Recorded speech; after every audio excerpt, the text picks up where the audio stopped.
بيبدأ الفيلم مع لوسون لما بيصحى على صوت وصول عربية النفايات في الشارع، وبيقول لمراته ان النهاردة مش ميعادها، فبتخمن انهم ممكن يكونوا غيروا جدول موعدهم. وبيقوم لوسون يلم النفايات عشان يطلعها، لكن اول ما بيخرج من البيت بيلاقي المجرم كوك قدامه، وبيكون متنكر في لبس عامل نظافة ومعاه شخص تاني، وبيصوروا مسدساتهم على لوسون وبيضربوه بالنار وبيقتلوه.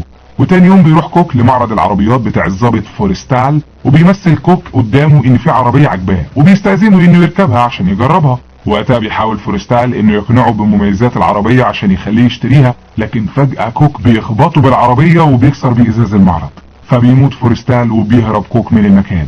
وبعدها بيروح كوك عند النهر وبيشوف العقيد بينيت وهو راكب مركب، فبيستخدم كوك جهاز لاسلكي بيفجر بيه المركب واللي عليها من بعيد. وبعد فترة بيروح العقيد جون ماتريكس علشان يخرج مع بنته جيني، بعد ما قرر انه يسيب الشغل في مركز الشرطة علشان يعيش مع بنته لوحدهم ويقضي وقته كله معاها ويبعدها عن اي مشاكل ممكن تهدد حياتهم. واثناء ما هم قاعدين مع بعض في يوم بيلاحظ جون طيارة هليكوبتر جاية من بعيد، وساعتها بتقلق جيني وبتعرفه انه وعدها قبل كده انه مش هيرجع الشغل تاني وانه هيفضل معاها، فبيأكد لها جون انه هيفضل عند وعده مهما حصل. وبينزل من الطيارة المحقق كيربي ومعاه 2 من الحراس، وبيروح كيربي يتكلم مع جون وبيعرفه ان لوسون وفورستال وبينيت رجالة الوحدة بتاعته كلهم اتقتلوا، وانه حس ان جون في خطر لانه اخر واحد من رجالته، وان ده السبب اللي خلاه يجي علشان يسيب معاه 2 من الحراس وهم جاكسون وهاريس، لحد ما يعرف مين المجرم اللي قتل رجالته ويقبض عليه قبل ما يوصله هو وجيني. وبيخمن كيربي ان المجرم مبعوث من جهة سورية او روسية او من جنوب امريكا، وغالبا هيكون تبع خلية ارهابية. وبيعرفوا انه هيرجع للمكتب ويتواصل مع الفيدراليين علشان يحط خطة يحل بيها المشكلة قبل ما تكبر.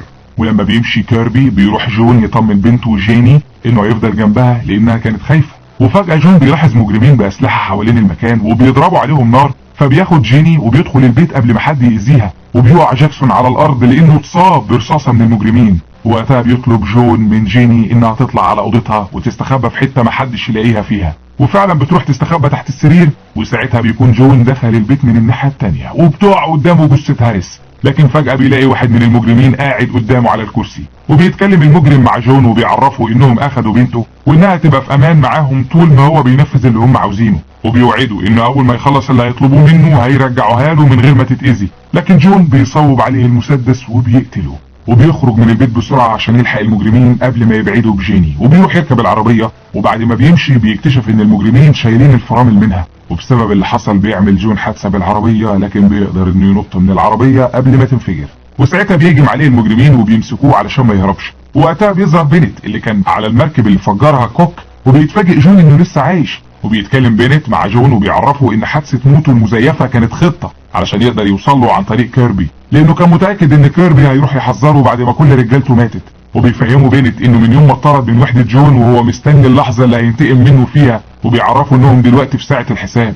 وبيصوب بينيت عليه بالمسدس وبيضربه بحقنة مخدرة وبيفقد جون الوعي. وبعد ساعات بيفوق وبيلاقي نفسه وسط عصابة العقيد الفاسد اريس اللي جون كان السبب انه يتشال من المنصب بتاعه بعد ما بلغ عنه رئيس مدينة فالفيري وفاضح الفساد اللي كان بيعمله. وبيتكلم اريس مع جون وبيعرفه ان المهمة المطلوبة منه هو انه يقتل رئيس فالفيري، فبيتعصب جون عليهم وبيرفض. فبيروح بينيت يجيب بنته جيني قدامه وبيحط السكينة على رقبتها، وبتكون خايفة جدا، وساعتها بيضطر جون انه يوافق علشان ينقذ بنته. وتاني يوم بينيت بيوصل جون للمطار وبيسيب معاه 2 من رجالته، واحد منهم اسمه سولي علشان يراقبه لحد ما يتأكد انه ركب الطيارة، والتاني هو هنري ومهمته انه يبقى معاه في الرحلة ويتأكد انه هيوصل. وبيهددوا بينيت انه لو فكر يخدعهم هيبعت له جثة بنته. ولما بيسألوا جون عن المبلغ اللي اخده مقابل انه يخطفه هو وبنته، بيرد عليه بينيت وبيعرفوا ان اللي كلفوه بالمهمة كان هيدوله 100,000 دولار، لكن لما عرف ان الموضوع هيبقى مع جون قرر يعمله من غير مقابل علشان يحس بلذة الانتقام منه.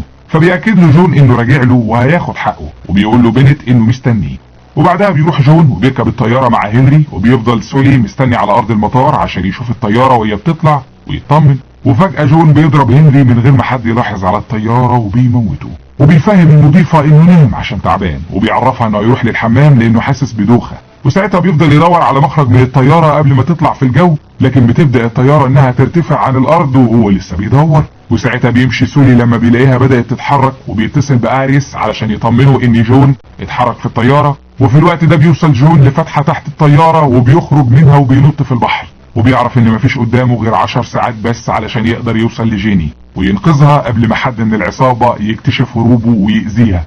وفي نفس الوقت ده بيشوف سولي بنت عند كابينة التليفونات اسمها ساندي، وبيبان انه معجب بيها وبيروح يتكلم معاها، لكن ساندي بتسيبه وبتمشي. ووقتها بيكون جون ماشي في اتجاههم من غير ما حد يلاحظه، واول ما بيتاكد ان سولي مشي بالعربيه بيروح جون لساندي وبيكسر كرسي العربيه بتاعتها وبيقعد مكانه علشان سولي ما يشوفهوش، وبيطلب منها تطلع ورا سولي بالعربيه. ووقتها ساندي بتخاف وبتضطر تنفذ كلامه، وفي الطريق بتساله ساندي لو كان هيقتلها، فبيطمنها جون انه مش هيأذيها ابدا. ولما بيوصلوا عند المول اللي سولي دخلوا بينزلوا من العربيه وبيدخلوا وراه، وساعتها بيطلب جون من ساندي انها تروح تتكلم مع سولي وتقول له انها عاوزه تتعرف عليه علشان تساعده يرجع بنته اللي سولي وعصابته خطفوها. فبتخدعه ساندي وبتفهمه انها موافقه، لكن اول ما بتسيبه بتروح لحارس الامن وبتبلغ عن جون وبتقول له انه خاطفها وبتديله مواصفاته. وفي الوقت ده بيروح الحراس علشان يقبضوا عليه، لكن جون بيفهمهم انه مستني صاحبته هنا. ووقتها بيخرج سولي وبيشوف ساندي وبيقف يتكلم معاها، ولما بيلاحظوا جون بيضرب حراس الامن علشان يهرب قبل ما سولي يشوفه، لكن سولي بيكون شافه فبيسرق فلوس من ساندي وبيتحرك ناحية التليفون بسرعة عشان يبلغ اريس انه هرب. وساعتها بيجري جون وراه وبيكسر كابينة التليفون علشان ما يعرفش يتصل باريس، وبيوصل حراس الامن وبتدور معركة بينه وبينهم وبيضربهم جون وبيهرب. وبيروح جون يركب عربية ساندي، فبتروح وراه وهي متعصبة وبتسأله هو مين علشان يسرق عربيتها، وكمان يأمرها تنفذ حاجة هي مش عايزاها، وبتكون عاوزة تعرف السبب اللي خاطفين بنته علشانه. لكن جون بيرفض انه يقول لها اي حاجة، وبتحصل مطاردة بينه وبين سولي بالعربيات لحد ما بيقدر جون انه يوقع عربية سولي في الشارع، وبينزل من العربية وبيروح له وبياخد من جيبه مفتاح الأوضة اللي هو قاعد فيها في الفندق، وبيشيله وبيروح لمكان عالي وبيهدده انه هيحدفه لو ما قالهوش على مكان بنته. فبيعرفوا سولي ان كوك هو اللي يعرف مكانها، وبيوعده انه لو نزله هيساعده يوصل لبنته. لكن جون بيرد عليه وبيفهمه انه اخد منه مفتاح الاوضه بتاعته اللي في الفندق، وان اكيد كوك هيروح على هناك. وبيعتذر له جون انه مش هيقدر ينفذ وعده معاه لما قال له انه هيقتل له اخر واحد من العصابه وبيحدفه. وبعدها بيرجع لساندي وبيكذب عليها وبيفهمها انه ساب سولي يمشي علشان ما تخافش منه، وبيركبوا عربيه سولي لان عربيه ساندي بتكون اتدمرت في المطارده. وبيعتذر لها جون عن الفوضى اللي تسبب لها فيها، وبيوريها صورة جيني في المحفظة بتاعته وبيعرفها ان العصابة خاطفينها علشان يضغطوا عليه بيها وينفذ اللي هم عاوزينه. ووقتها بيصعب جون على ساندي وبتوعده انها هتساعده يرجع جيني، وبيوصلوا للأوضة اللي سولي كان قاعد فيها في الفندق، وبيفضلوا يدوروا على اي حاجة ممكن توصلهم لكوك.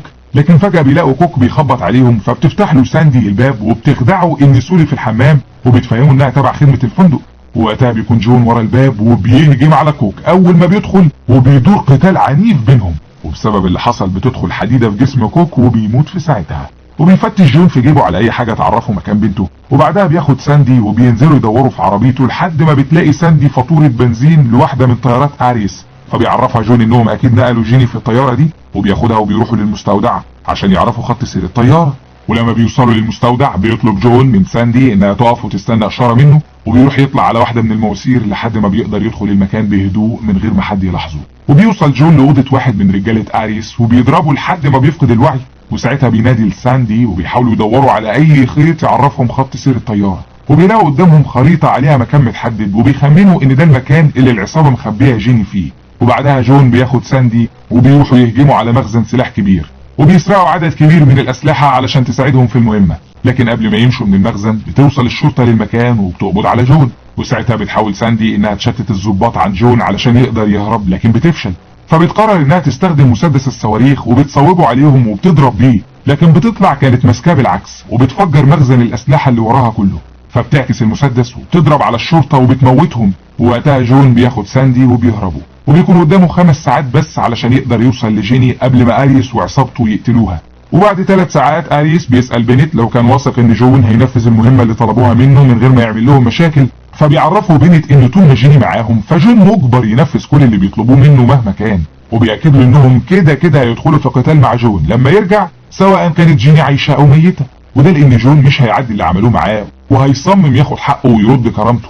وفي نفس الوقت ده بتحاول جيني انها تهرب، لكن بتلاقي كل الابواب والشبابيك مقفولة ومفيش امل انها تخرج من غير ما حد يساعدها، وبتبدأ تحس بيأس وبتخاف ان حد يأذيها او يأذي ابوها. وبيروح جون يضرب حارس موقف الطيارات الخاصة وبيسرق طيارة هو وساندي، ولما بيركبوها بتظهر مجموعة من افراد الامن وبيضربوا نار على جون وساندي، وساعتها بيطلب جون من ساندي انها تسوق الطيارة بسرعة، لكن ساندي بتكون متوترة جدا لان الطيارة قديمة ومش عارفة تتحكم فيها. وبتحصل معركة بين جون وافراد الامن بالاسلحة، لكن جون بيقدر يتغلب عليهم وبيقتلهم وبيوقعهم في النهر.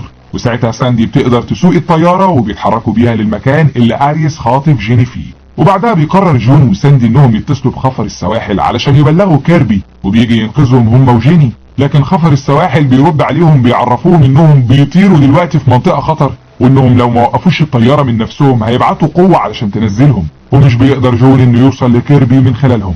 فبيحاول جون وساندي انهم يتحكموا في الطيارة لحد ما بيبعدوا عن منطقة الخطر. وتاني يوم الصبح بتوصل طيارة جون وساندي لمكان قريب من بيت اريس في نفس الوقت اللي بتوصل فيه الطيارة اللي عليها هنري لمدينة فالفيري. ولما بتنزل جثة هنري من الطيارة بيشوفها ناس من العصابة كانوا مستنيين ينزل مع جون، ووقتها بيروحوا يتصلوا باريس ويعرفوه كل اللي حصل. وفي نفس الوقت ده بيكون جون جهز نفسه بكل الادوات والاسلحة وبيروح علشان يراقب مكان اريس من بعيد، وبعدها بيبدأ يزرع قنابل حوالين المكان من غير ما حد يلاحظ. وساعتها بيهجم على جون عدد كبير من الحراس وبتحصل معركة قوية بينه وبينهم، لكن بيقدر يتغلب عليهم وبيفجر المبنى بتاعهم كله علشان يتأكد ان كلهم ماتوا. ولما بيسمع اريس صوت الانفجار بيعرف ان جون اخيرا وصل لمكانهم، وبيكون مستني يظهر عشان يقتله، وبيدي امر لبنت انه يقتل جيني. ولما بيدخل بنت الاوضه لجيني علشان يقتلها وينتقم من ابوها بيلاقيها هربت من فتحه صغيره عملتها في الباب، فبيتعصب بنت جدا وبيكسر الباب عشان يطلع وراها ويرجعها قبل ما تبعد. ووقتها بيجري عدد كبير من حراس الامن ورا جون بالاسلحه علشان يقتلوه، لكن جون بيصوب عليهم صاروخ وبيموتهم كلهم. وفي نفس الوقت ده بتكون ساندي مستنياه في الطياره وبتحاول توصل لكيربي، وبتنجح انها توصل للسكرتيره بتاعته، وبتروح السكرتيره تبلغ كيربي ان في مكالمه ضروريه جدا، فبيجري كيربي علشان يرد عليها. وساعتها بيدخل جون يستخبى في مخزن بعيد عن الحراس لانه بيكون اتصاب بجرح في جنبه، لكن بيرجعوا يتجمعوا حوالين المخزن وبيصوبوا اسلحتهم من بره وبيفضلوا يضربوا نار لحد ما المكان كله بيتدمر من جوه، وبيفتكروا ان جون مات من كتر الرصاص اللي ضربوه. ولما بيحاولوا يدخلوا المخزن بيتفاجئوا انه لسه عايش، وبتدور بينه وبينهم معركة شرسة جدا، وبيستخدم البنادق والرشاشات اللي معاه لحد ما بيقدر يقتلهم كلهم. وبعدها بيدخل جون للمبنى اللي فيه اريس وبيصوب عليه السلاح وبيضرب عليه بالرصاص، وبيقع اريس من البلكونة وبيموت. وبيروح جون يدور على جيني لحد ما بيسمع صوتها قريب منه، فبيمشي ورا الصوت، لكن قبل ما يلاقيها بيكون بنت وصلها قبله، وبيضرب جون قدامها بالنار في كتفه، وبيطلب جون منه انه يسيبها تمشي ويتقاتل معاه من غير ما يضغط عليه بيها. وساعتها بيوافق بنت لانه بيفتكر انه هيقدر يهزم جون بسبب الجرح اللي في كتفه، وفعلا بيسيب جيني تمشي. ووقتها بيدور قتال عنيف بينهم، وبسبب اللي حصل بيقدر بنت انه يتغلب على جون وبيصوب السكينة على وشه، وبيكون على وشك انه يقتله، لكن جون بيمسكه في اخر لحظة وبيرميه من مكان عالي وبيقع معاه، وبيرجعوا يكملوا قتال تاني. وبتكون جيني واقفة شايفاهم من فوق وخايفة جدا على ابوها، وبيقدر جون انه يرمي بنت على سلوك كهرباء وبيفتكر انه مات، لكن بنت بينقذ نفسه وبيرجع له تاني وبيضرب جون لحد ما بيتعب جدا وبيكون مش قادر يتحرك. وساعتها بيستغل بنت الفرصة وبيصوب عليه المسدس لاخر مرة عشان يقتله. وساعتها بيحاول جون انه يجمع كل قوته وبيمسك ماسورة اكسجين وبيحدفها على بنت، ووقتها بيموت بنت في ساعتها. وبتفرح جيني وبتبقى فخورة بيه وبتبدأ تحس بأمان. وبعدها بياخدها جون وبيطلعوا من المبنى، ولما بيخرجوا بيلاقوا المحقق كيربي واقف مستنيه بره وبيسأله فاضل كام شخص في المكان، فبيعرفوا جون انه قتلهم كلهم وانه لما يدخل مش هيلاقي غير جثث. فبيطلب منه كيربي انه يرجع تاني للخدمة وبيوعده انه ينفذ له كل اللي هو عاوزه، لكن جون بيأكد له ان دي كانت اخر مرة يدخل فيها في قتال مع عصابات، وبيفهمه كيربي ان احتمال يحتاج له في مهمة قريب. وساعتها جون بيراهنوا ان ده مش هيحصل ابدا لانه اخد قرار انه يعيش لبنته بس. وبعدها بياخد جيني وبيطلعوا يركبوا الطيارة مع ساندي، واول ما ساندي بتشوفهم بتفرح جدا انه قدر يرجع جيني، وبكده بيكون جون قدر ينفذ وعده لجيني. وانتهى فيلمنا، ويا رب يكون عجبكم، واللي حابب يتابعنا ويشوف بقية الافلام يشترك